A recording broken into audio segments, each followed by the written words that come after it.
क्या कभी आपके माइंड में ये प्रश्न आया कि सफल होने के लिए मेंटली स्ट्रांग होना कितना ज़रूरी है? और क्या जो सभी सक्सेसफुल लोग हैं वो मेंटली स्ट्रांग है? और आखिर मेंटली स्ट्रांग होने का मतलब क्या है, अर्थ क्या है इसका?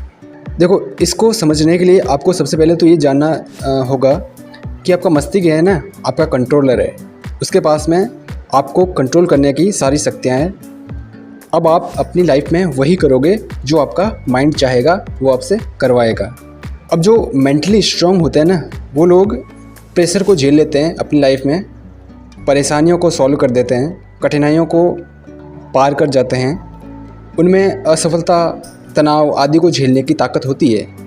ऐसे लोगों को स्ट्रेस, डिप्रेशन, टेंशन मतलब इन चीज़ों से ज़्यादा फ़र्क नहीं पड़ता है। तो अब आपको समझ में आ गया होगा कि मेंटली स्ट्रांग होने का मतलब क्या है। लेकिन आखिर मेंटली स्ट्रांग कैसे हुआ जा सकता है और ऐसा क्या करें कि हम भी मेंटली स्ट्रांग हो जाए? तो देखो, सबसे पहले तो है ना, आपको ये जानना होगा कि हमारा मस्तिष्क है ना एक खेत की तरह है। एक खेत होता है जिसमें हम जो फसल बोते हैं ना, जो बीज बोते हैं, हम उसी फसल को बहुत अधिक मात्रा में वापस हासिल भी करते हैं। तो माइंड भी ऐसे ही काम करता है। जिन चीज़ों को हम अपने माइंड के अंदर स्टोर करते हैं वो नेक्स्ट लेवल की बनकर उससे कहीं अधिक मात्रा में फिर से आउटपुट के रूप में हमारी लाइफ में काम करती है। तो सिंपल है कि हमें अगर मेंटली स्ट्रांग होना है ना, तो उन चीज़ों को अपनाना पड़ेगा, उन हैबिट्स को यूज़ करना पड़ेगा, अपनाना पड़ेगा जो आपके माइंड को और आपको स्ट्रांग बनाती हो, और जिन हैबिट्स को सक्सेसफुल लोगों ने ऑलरेडी अपनी लाइफ में यूज़ किया, इम्प्लीमेंट किया है। अब उनमें ऐसी बहुत सारी हैबिट्स हो सकती है, वो आपकी सिचुएशन पे डिपेंड है कि आप कौन कौन सी हैबिट्स को यूज़ कर सकते हो, इम्प्लीमेंट कर सकते हो। जैसे आप सुबह उठते ही अपने बिस्तर को सही कर सकते हो, यानी कि उठते ही आप एक काम की जिम्मेदारी लेने के काबिल हो जाते हो। क्योंकि नेशनल स्लीप फाउंडेशन के मुताबिक अपना बेड खुद से ठीक करने से नींद की क्वालिटी में भी सुधार होता है, और ऐसा करने से पूरे दिन मतलब उस एक पहले काम का जो पॉजिटिव वाइब्रेशन होता है वो बना रहता है। सेकंड टिप्स के रूप में आप रोज़ 10 मिनट तक अपने गोल को विजुलाइज कर सकते हो। अब अगर आप डेली 10 मिनट अपने गोल को, अपने टारगेट को, अपने लक्ष्य को विजुलाइज कर रहे हो ना, तो इसका सीधा सा मतलब है कि आप उसे डेली रिमेंबर कर रहे हो और उसके बारे में सोच रहे हो। एंड डेफिनेटली अगर आप सोच रहे हो डेली, तो कहीं ना कहीं आप में उसे हासिल करने की जो कैपेसिटी है वो बढ़ जाती है।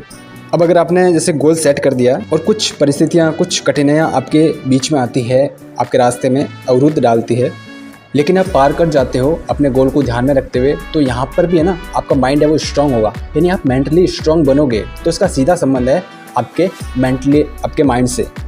थर्ड टिप्स के रूप में आप अनकंफर्टेबल ट्रूथ को स्वीकार करने की हैबिट डाल सकते हो।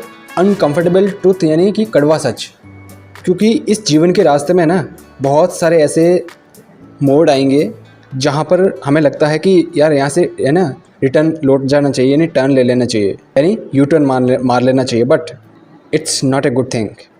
नेक्स्ट आप फॉलो कर सकते हैं कि किसी को भी है ना आप अपनी जो शक्ति है उसे कंट्रोल करने की अनुमति न दें।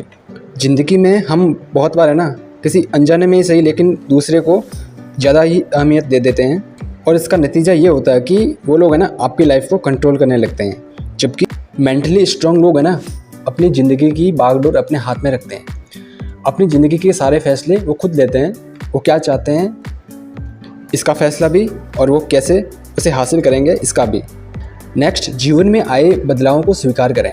मेंटली स्ट्रांग लोग हैं ना चेंजेस एंड चैलेंजेस को एक्सेप्ट कर लेते हैं। वे अपने आप को हमेशा पॉजिटिव चेंजेस के लिए तैयार रखते हैं, प्रिपेयर रखते हैं, क्योंकि उनको है ना पता होता है कि जीवन में बदलाव तो देखो एक हिस्सा है। हमेशा सब कुछ एक जैसा नहीं होता है, बदलती रहती हैं, चीज़ें बदलती हैं, लोग बदलते हैं, नेचर बदलते हैं, कल्चर बदलते हैं, सब कुछ बदलता तो है। इसलिए वो टाइम के साथ में अपनी स्किल्स को भी शार्प करते रहते हैं और ख़ुद को अपडेट करते हैं। क्योंकि जो आज की दुनिया है ना वो समय के साथ सकारात्मक परिवर्तन चाहती है। हाँ, इसलिए आपको बदलाव पर हमेशा नज़र रखनी होगी और सकारात्मक यानी कि पॉजिटिव चेंजेस के लिए अपने आप को प्रिपेयर रखना होगा। नेक्स्ट एंड मोस्ट इम्पॉर्टेंट कि जिन चीज़ों को आप कंट्रोल नहीं कर सकते ना, उन पर अपनी एनर्जी को वेस्ट मत करो। मेंटली जो लोग होते हैं, मेंटली स्ट्रांग लोग होते हैं ना, उनको पता होता है कि जीवन के बहुत सारे ऐसे एस्पेक्ट्स होते हैं जिनको हम कंट्रोल नहीं कर सकते, इसलिए वो अपना इन सारी चीज़ों पर कभी भी बर्बाद नहीं करते जो वो कंट्रोल नहीं कर पाते। वो सिर्फ उन चीज़ों पर फोकस करते हैं जो उनके हाथ में होती है, उनके माइंडसेट के अकॉर्डिंग होती है। मेंटली स्ट्रांग लोग हैं ना, उन कार्यों को अच्छी तरीके से करते हैं और उनकी रेस्पॉन्सिबिलिटी भी लेते हैं जिन पर उनका कंट्रोल होता है। कभी भी अपनी असफलता पर गिव अप ना करें। ये गिव अप शब्द है ना, बहुत बार यूज़ होता है और हर सक्सेसफुल और मोटिवेशनल स्पीकर्स इसको यूज़ करते ही है। किसी भी बिजनेस में, किसी भी फील्ड में आप जाते ही सफल होते हो, ऐसे बहुत कम चांसेस होते हैं। तो लंबे टाइम तक टिकना आपको पड़ेगा। लेकिन बहुत बार होता है कि लोग बहुत कम टाइम के बाद में गिव अप कर जाते हैं, और गिव अप किसी भी इंसान की असफलता का सबसे बड़ा और मुख्य कारण होता है। तो गिव अप बिल्कुल भी ना करें। हमेशा किसी भी चीज़ को, जैसे असफलता से भी हमेशा सीखने को रेडी रहें। अगर आपको नहीं मिल रही है, लंबा टाइम लग रहा है, तो टिके रहें, उससे सीखें। सक्सेस और जो अनसक्सेसफुल रहते हैं उनकी बारीकियों को सीखें, उनके टिप्स को सीखें और सीख कर इम्प्रूवमेंट करें उन चीज़ों में जो आपके पास अवेलेबल है। और हाँ, नेक्स्ट है ना, कभी भी जल्दी परिणाम के बारे में मत सोचें। अगर आपको लगता है कि मैंने बस काम स्टार्ट किया है और बहुत कम टाइम के बाद में मुझे एक बेहतर रिजल्ट मिलना चाहिए, तो ये देखो गलतफहमी है। जैसा कि गीता में भी बताया गया है कि जब कर्म करते रहो बट फल की इच्छा मत करो। तो ये सेम है ना, वो अपनी लाइफ पर भी लागू होती है। परिणाम मिलने का एक प्रोसेस होता है और इसके अकॉर्डिंग ही रिजल्ट मिलता है। तो आपको उस प्रोसेस से गुजरना होगा, आपको सब्र करना होगा। क्योंकि मेंटली स्ट्रांग लोग होते हैं ना, वो कभी भी इमीडिएटली रिजल्ट की उम्मीद नहीं करते। बस वो तो है ना, अपने स्किल्स का सही तरीके से इस्तेमाल करते जाते हैं। यानी कि आपको यहाँ पर पेशेंस रखने की भी ज़रूरत होगी। तो B patience and all the best. Next video के लिए हम एक और टॉपिक पर बात करेंगे। तब तक के लिए टेक केयर।